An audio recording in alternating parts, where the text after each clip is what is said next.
Hello, my name is Cornelius Henderson. I'm the managing partner of Cooperative Solutions LLC. We're a residential real estate development firm based out of Washington, D.C. And today we're going to be talking about the 5 ways to get started in residential real estate investing. Just basically a quick overview. Here are the 5 different ways. These terms are interchangeable depending on what style of investing, whether you're doing residential real estate or commercial, whether you're in different parts of the country or the world. But in general, these roles are they pretty much stay the same. The general roles. You've got a bird dog, a wholesaler, a rehabber, a landlord, and a private lender. Let's just quickly go through the bird dog. Bird dog essentially locates a property for an investor for a fee. Now I'm going to discuss the pros and cons of each of these categories. Basically, there's no risk. The bird dog goes, finds a property, says, "Hey, hey, Mr. Investor, Cornelius, I found this property. It's at 123 Main Street. Looks like it's some grass in the front yard, and it looks a mess. You definitely need to call." And basically the investor takes over from there, and they get paid for that. There's absolutely no experience needed. Have plenty of bird dogs who are out there working for me and sending me properties just simply when they're running at the gym, running on their way to the gym, or just running around the neighborhoods, or whether they just know people, know attorneys, things of that sort, who know people going through whether it's probate and things of that sort. Definitely just a lot of different people, a lot of different areas. Definitely no experience. If you are definitely know you're looking to get in started real estate investing, you get paid to learn. So that's always a definite benefit. Cons is time consuming. Every lead that you provide, that one of my bird dogs provides to me, does not end up with a deal.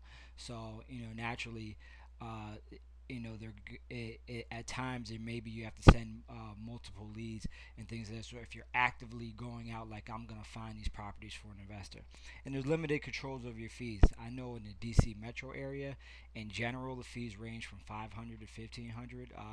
Trust me, investors would like to pay as much as possible to a bird dog, because once you see a check and you're like, okay, wow, you're paying me 1,500, 2,000, you're gonna want to go ahead and do it again once you see how easy it is, and you'll understand how we can pay these fees. It's simply a marketing cost, for experienced investors to do this, but there is limited control over your fees. Wholesaler, this is how I got started in the business. You control the rights to purchase the property, and then you sell these rights to another person.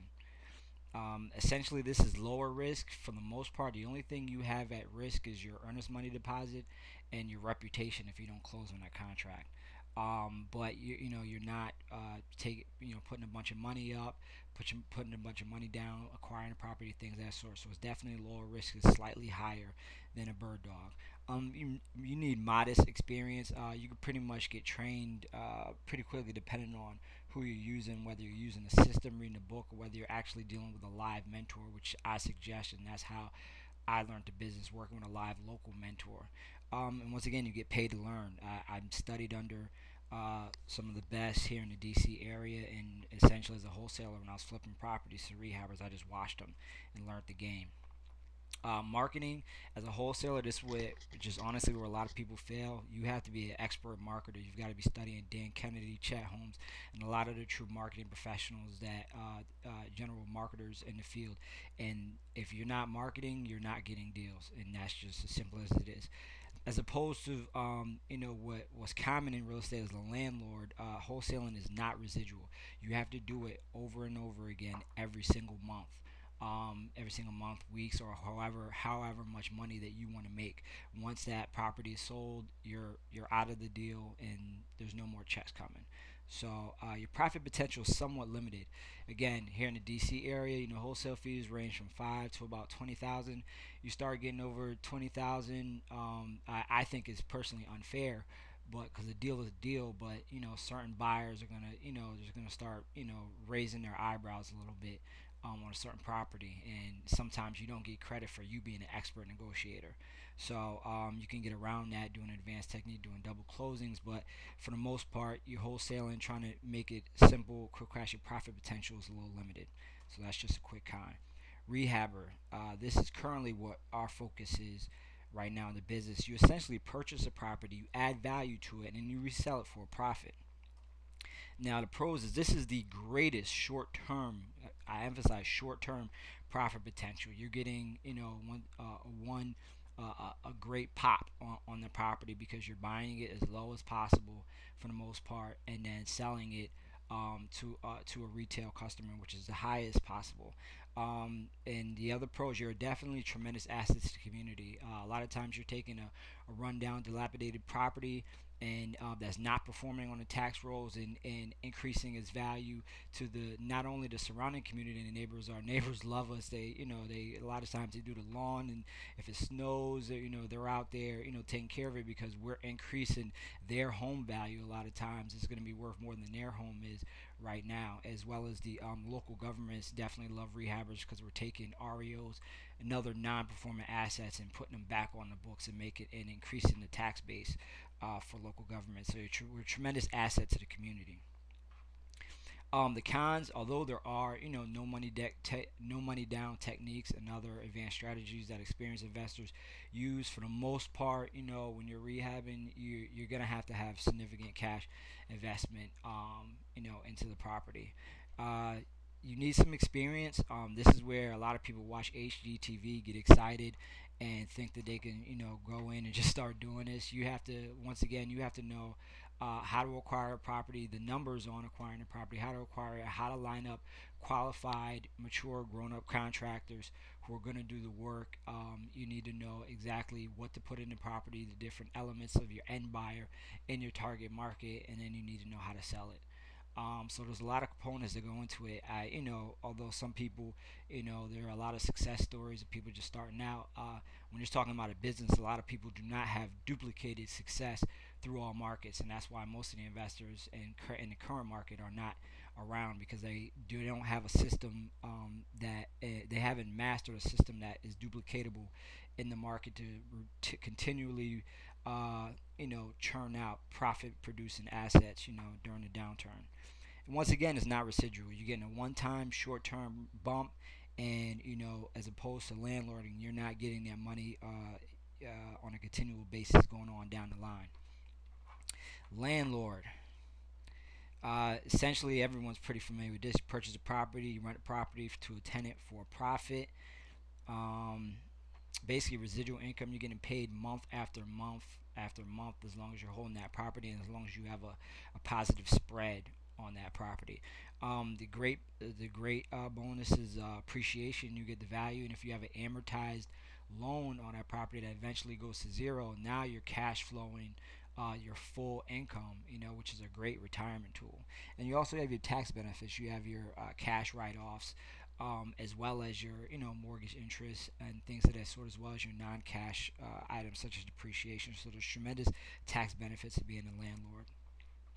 Once again, similar to a rehabber, you have a significant cash investment going into the property. There are, techniques to get around this, but for the most part, having in your head that you need to have a cash reserve, at least a cash reserve as a landlord. You should have a system. I can't stress this enough. As me, when I first got involved in real estate, I went directly into landlording, didn't have a system, and I got crushed by the final bullet point tenants. And I can't emphasize that enough. System that I recommend is one by Nick Sadati. It's the one that we currently use now, and so it's a phenomenal system. If you Google him, you'll find it.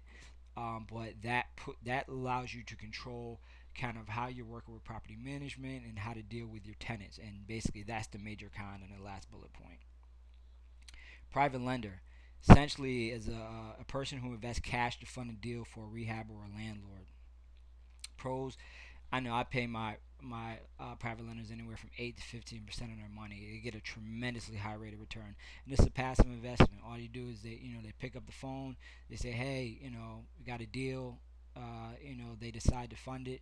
They're just sending the money into escrow either via their bank account or from an IRA or whatever that is, their whole life insurance policy, whatever it is they're using to fund it, home equity line, and basically a significant cash investment. But a lot of people, there's a lot of hidden cash that people don't know they have through IRAs, through through whole life insurance policies, through home equity, and basically, you can just make money capturing on the spread and a lot of investments. So essentially, let's go ahead and put this all together for you. All right. So Bird Dog locates the property. This is just a pretty obviously boarded up house that this guy's driving by. He calls up, his investor, who just happens to be a wholesaler. Like, hey, 123 Main Street, man, it just got boarded up. You need to take a look. Try to get in contact with the seller. Wholesaler meets with the homeowner, gets in contact with the homeowner, signs a contract to purchase the property. Okay? Now the wholesaler is going to announce it to his or her playlist. I put this caricature here simply because when I say they're announcing, they're voice shouting, they're faxing, email blasting, newspaper, Craigslist. They're doing everything to get their deal out to every possible buyer that's out there to create demand and interest. And the wholesaler is going to assign that purchase contract to a rehabber or landlord with an assignment contract. So they have the right to purchase it, but they're going to step aside and allow the rehabber or landlord to purchase it for an assignment fee. The rehabber or landlord, now that they have they own the rights to the contract, gets the funds to purchase the property from a private lender. So let's assume some numbers really quickly. Let's say the popular term we use is ARV in real estate investing. That means after repair value. How much of the property is going to be worth selling it after we repair it? So the property value in this case, let's just say it's 200.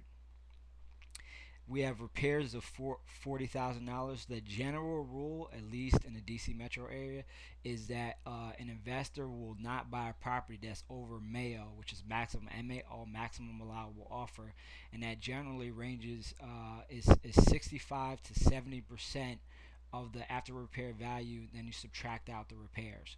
So you're multiplying in DC. I know in this market, most of us are using 65%. So 65% of 200, 65% of 200,000 gets you to 130,000. Now you subtract that 40,000, and the maximum allowable offer will be $90,000 that a rehabber will purchase this property for. So that means the wholesaler has to get it for whatever it is less than $90,000 in order to make a profit on this deal.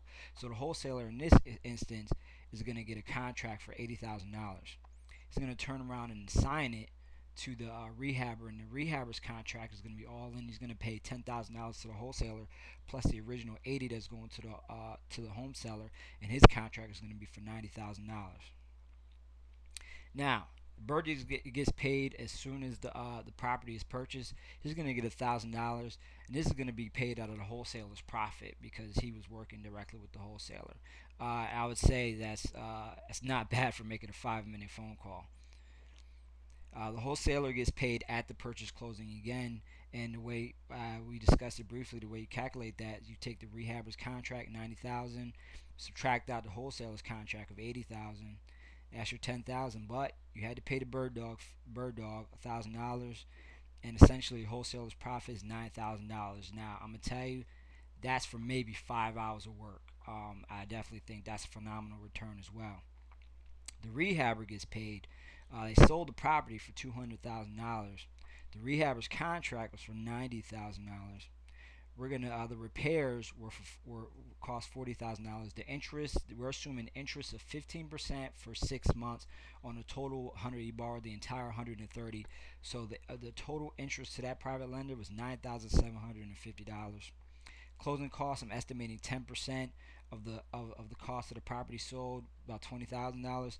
So you're talking about rehab. Once again, it's the greatest short-term profit potential, $40,250, and this is for 6 months of work. So that, once again, it's not bad. Just to show you the private lender, $9,750 as a passive investment. It's a great return, absolutely great return, and this is passive income. The money is doing all the work. So basically, in summary, we at Cooperative Solutions, we're always looking for bird dogs, wholesalers, rehabbers, landlords, and private lenders. For new and experienced investors, join our prime buyers list at dcmetrorealestatedeals.com. And for private lenders, definitely want you to visit isyourmoneylazy.com. Definitely, both these sites will give a lot of valuable information for you, and we look forward to working with you in the future. Thanks.